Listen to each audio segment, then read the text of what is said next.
It's Friday, time for StoryCorps, recording conversations across the country. Today we'll hear from a Mexican-American who was deported 80 years ago. It happened in 1933 as part of a largely forgotten Mexican repatriation program run by the U.S. government.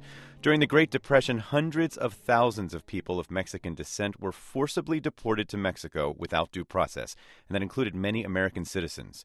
Ruben Aguilar was one of them. He was born in the United States but was deported with his parents, who were not citizens. At the time, he was 6 years old, and at StoryCorps, Ruben told his story to a friend, William Luna.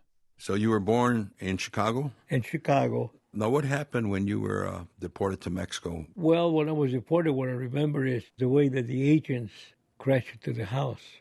Okay, people, line up against the wall. We were put into the trucks, taken to the train station, and then shipped out. I grew up when that happened. From 6 years old, all of a sudden, I felt like I was 15. You hadn't been to Mexico before then? Never. I could speak fluent English, but not Spanish. Now, how did you return to the U.S.? How did you come back here? I was an American citizen. So in 1945, I was drafted into the Army. My father explained to me, he says, you got a little card from Chicago to join the United States Army. You're going back to your country. So I took the bus to the United States. Stopped in Laredo before we take off for Chicago. And I asked the bus driver, where's the washroom, sir? And he said, right around the corner. So I go around the corner, and I see a big sign. No Mexicans or dogs are allowed. And I said, welcome back.